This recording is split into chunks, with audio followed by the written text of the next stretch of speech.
The 742 CoffeeCast is your ultimate destination for insightful conversations, thought-provoking ideas, and innovative strategies in St. Cloud Area School District. Your host is Director of Community Engagement and Communications, Tammy DeLand. Grab a cup of coffee and join us. Well, it is finally summer, and we've pushed past the rain a little bit and are enjoying a little sunshine, which is always good. We're here today on CoffeeCast with Blair Lyerly-Samuelson and Sam Oveson from the district's Community Education Department, and we want to talk about everything that's wonderful in summer programming. So welcome. So glad you're here. Thanks for having us. Yeah. Absolutely. Let's start maybe Blair and then Sam. If you want to just briefly give an introduction, how long you've been with the district, and we'll go from there. Sure. So I'm Blair, and I've been with the district for about 15 years. Grew up in St. Cloud, went away for college and decided to come back and have spent, like I said, about 15 years in 742, 5 of those years in Youth Enrichment, which is currently my position. And then before that, about 10 years in school age care and youth development. So all of those years in community ed. Correct. Fantastic. Yes. Yeah, a lot of years. Fantastic. Good for you. How about you, Sam? I'm Sam. I am going to be starting my 3rd year with community ed. I also grew up in the St. Cloud area, stayed here for college, got to work with community ed departments throughout college, found that was a great fit, and have been really enjoying my time here with the St. Cloud Community Ed Department. Awesome. Thanks again, both of you. Obviously, one of the great things about summer is that the normal routine for school is lifted and the weather gets better and schedules become more flexible. But community ed has actually offered a wide range of summer programming for children of all ages for a really long time. And it takes off right as soon as school lets out, right? Maybe Blair, let's start with you. Can you tell us about Youth Enrichment? That's the program you said you've been working with for about 5 years. What does that look like during the summer, and why and how is that important to families and the community? So Youth Enrichment is a really important piece of community education and of a community, really, and of the district. You know, we talk about how Youth Enrichment allows for out-of-school programming, whether it be to support academic programming during the school year or during the summer when it's more recreational, sometimes still academic during the summer. But it allows families to have these other activities for their kids to participate in, which can range from, art activities. We have high school programming, so some of our athletics activities comes through us during the summer, robotics, youth recreation or sports, and then a big portion of our programming during the summer is swimming lessons or aquatics. So just, to really provide fun activities for our community, enriching activities, cultural, just sort of well-rounded activities for our kids to participate in the community throughout the summer. Do you find that families appreciate this because there's school during the school year, which is very scheduled? Sometimes it's a lot of pressure, but then summer comes and maybe kids can kind of just get into a pattern of sleeping late, doing the iPad, whatever. Yeah. And so this kind of programming offers kind of a fill for that. Sure. In some situations offers sort of a bridge between, the end of the school year and the start of the next year. For instance, we'll have a Chinese immersion camp this summer for interested or incoming or existing Chinese immersion program participants. And so, sometimes it's that academic kind of carryover. Yeah. Sometimes it's simply to play soccer alongside their friends or other youth. A lot of these activities happen in our buildings. And so to some degree, they're familiar for our participants in our community. Some of them happen in local businesses, just providing that really well-rounded programming for, right now we're speaking about summer. We offer programming year round, and during the school year, it's sort of that release after the school day of, an activity for, whether it be drawing or whatever it might be. It allows for families to have a place for their children to go, but then also to be amongst their peers and, an enriching activity. So it sounds like it's a balance almost of those fun recreational things. Yes. And also maybe a little bit to counteract what's known as the summer slide, right? Absolutely. In academics. That's wonderful. That's great. Sam, I am wondering if you might talk a little bit. I don't don't think a lot of our listeners maybe are familiar with the Arise program. And because that supports youth enrichment in part that Blair is talking about, could you describe for us what that program is and what's happening with it this summer? Yes, definitely. So we offer something called the Arise program. It stands for a recreational inclusion support endeavor. And what we do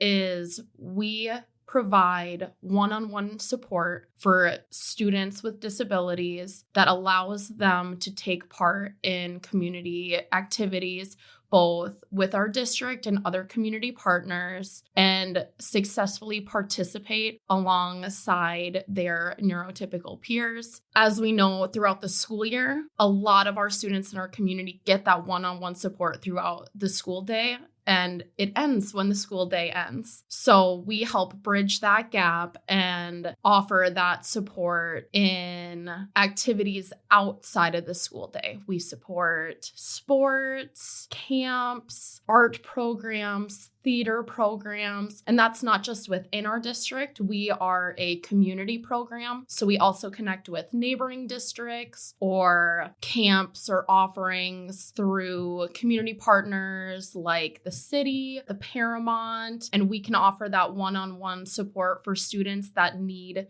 just a little bit extra helping hand, whether it be an extra guide to help them stay focused, or if they potentially have a physical disability and need that one-on-one modification support to allow them to be successful in these opportunities that we have along with everybody else. So it's really about the inclusion and the accessibility of all of our community programs, and we can help bridge that gap of additional support that a student may need. That's so fantastic. And thanks for bringing up that this isn't just about an enrolled 742 student either. Community Ed is truly servicing that central Minnesota community. So thanks for bringing that up. Can you talk a little bit now about Project Challenge, which is different from Arise, and what Project Challenge does during the summer? Yeah, definitely. So Project Challenge is our adults with disability part of Community Ed. So we have our adult, our youth, and then our Project Challenge area. And what Project Challenge does is it really gears towards the community of people with disabilities in the area and gives them a space where they can connect with people with similar experiences. And it allows them also to have instructors that are able to provide variations, modifications, additional support they may need outside of just a regular adult enrichment class. Adult enrichment is open for everyone. Everyone can take the classes, but ours are geared more towards that specific community so they can share these events with people like them, create that sense of community with people of shared experiences. Connections, yeah. Yep. We do art classes. We'll do meal get-togethers. Project Challenge had a class last night, right? Because I think our photographer went. It was called Wellness Beats. Yes. What was that? This one actually started from adult enrichment, and they had cardio drumming, and it was a great offering, went really well. And we reached out to the instructor and asked if she would be willing to create a class similar to that, modified specifically for our group. So what she did is she combined the cardio drumming and then general wellness ideas. Sometimes they do a little bit of meditation, positive self-talk, breathing and stretching. That sounds Sometimes so they fabulous. talk about nutrition. So she really came together and created this opportunity to encompass wellness as a whole, but then also have that fitness aspect to make it a little more fun, kind of provide that well-rounded experience for our participants. Because a lot of times going to a health class may not seem that fun. So she did a really great job encompassing all of it into one opportunity so they can be active, have fun in this group upbeat setting, but then also sprinkling some of that mental and self-help in there as well. Wow. What a great opportunity. I can't wait to see those photos. Like I said, I know we sent our photographer out last night. Blair, can you give an example of what some of the youth enrichment classes are? I know you mentioned swimming. There's a whole lot going on, right? What are some of those offerings? Aquatics is a big one simply because of the need in the community and in our area to have strong swimmers or swim experience. Right now we have a youth fencing class that's going on. Oh, fun. And there's been a fair amount of interest in that. Simply, I think each time the Olympics come around, sure. Yeah. that interest increases. And so that's a class that we actually offer once or twice a catalog or a season, if you will, because it does have pretty good general interest. So fencing is fun. That's one that we do in partnership with adults. The adult enrichment coordinator and I work together on that one. This one's a youth specific, but we also offer those to the other districts around us, the surrounding areas for fencing. It sounds so fun. Yeah. They have a really great time and it's fun to watch and, poke your head in and see them, from the beginning of the week to the end of the week and really understanding the sport, which I think is sort of a mystery to some. We have some great art classes. We've been fortunate to have some new local businesses. We've got a splatter paint class that kids have really enjoyed. We've got some language classes, virtual and in person, some music classes. We just have really a lot of different offerings. Do you know off the top of your head how many classes are offered during the summer? So it's not off the top of my head because I did I did pull that information just because sometimes it feels like it can be, vast. Right now we're looking at 169 sort of general youth enrichment classes. Wow. And then 168 aquatics specifically running. And typically we were able to partner with another pool in the community, but this summer that wasn't possible. So those numbers of aquatics offerings are actually down a little bit.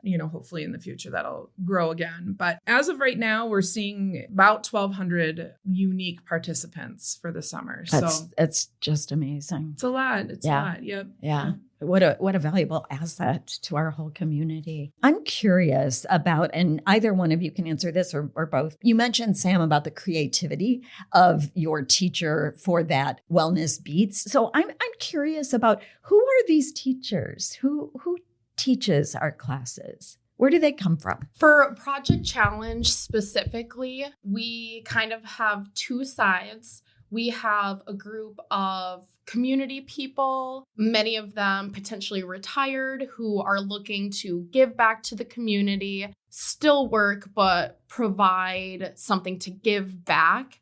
And then we also have community partners that work with us. We work very closely with the ARC. This Wellness Beats instructor also does a Chair One fitness class, and she has her own business and has worked with us. We work very closely with the Paramount and the movie theater and Southway Bowl to help put these activities together. And then along with some of the disability support services like the ARC, they are working with our participants to have people with disabilities create and develop programs and curriculum to teach our classes, whether it be dream boards or self-advocacy. We've got a lot of programming speaking to their voices being heard in the community and making change, advocating for changes that they want to see and support they want to see. It really comes from all over, but we do have a ton of support from community organizations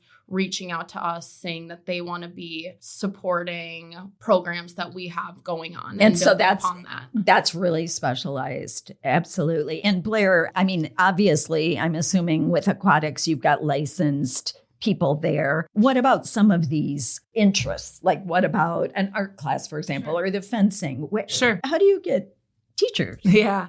So it's kind of a mixture, a mixed bag of how we how these classes come to be. For aquatics specifically, they are district employees. Our instructors and lifeguards are district employees. So that's pretty straightforward. For our other classes, it varies. We've got high school athletics, whether it be the athletics or if they're running a youth program. Sure. A lot of times it's our active coaches that will either initiate with me that they're interested in running, a class. Many times they're district employees already, and so they're running those activities. As far as instructors go for maybe our art classes, either I am out researching, whether it be other community ed programs, local businesses. Sometimes we're approached. We always have class proposal link on our website for anybody that is interested in offering maybe a really specialized activity, or, they're an expert in an area. They can submit that and they can choose,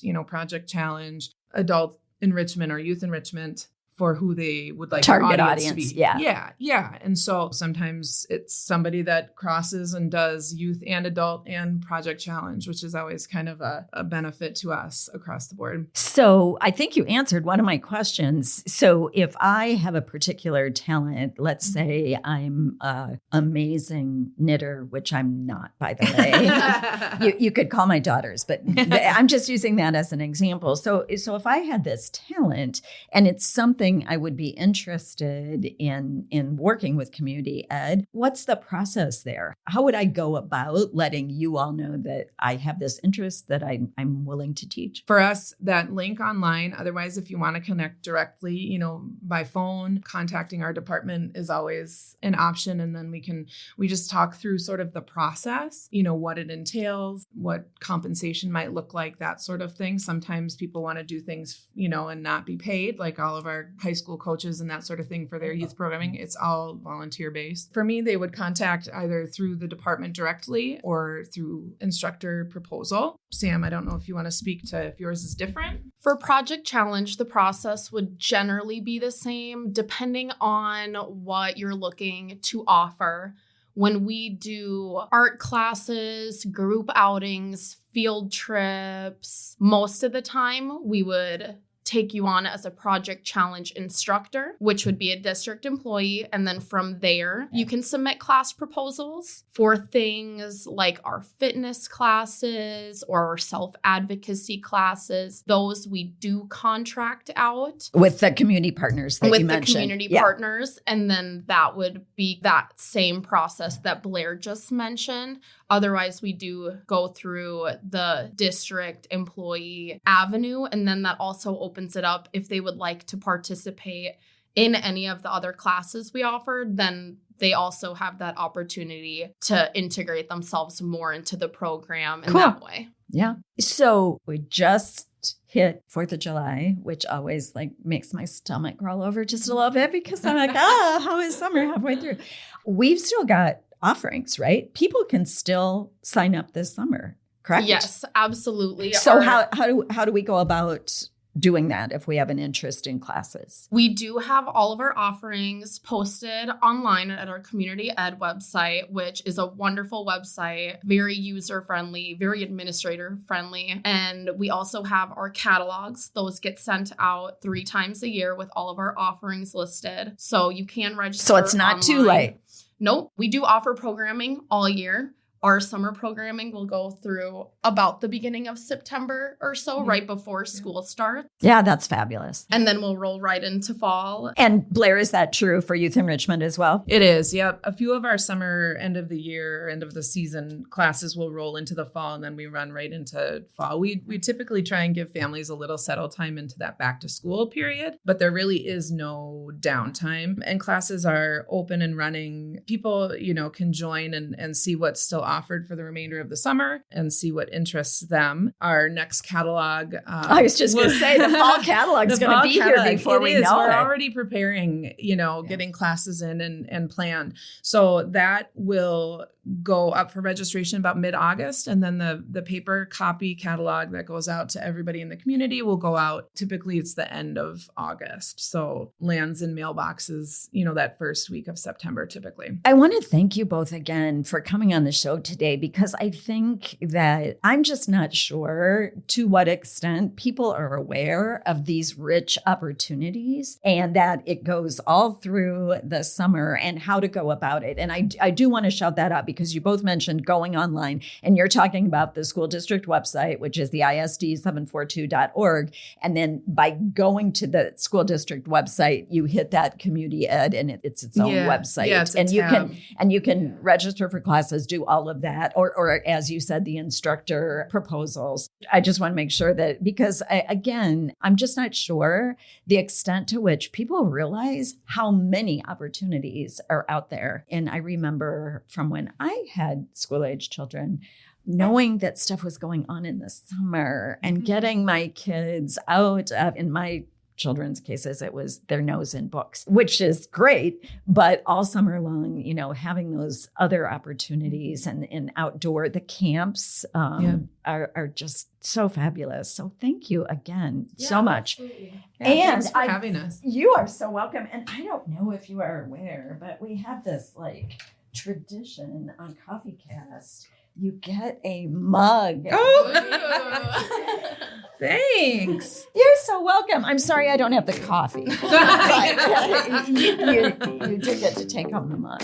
Wonderful. Thank you so much. Yes, thank you for having us. Really appreciate it. Do you have a great podcast idea? Submit your idea to communications@isd742.org. And thank you for listening to 742 CoffeeCast, the best place to stay informed and be inspired by St. Cloud Area School District.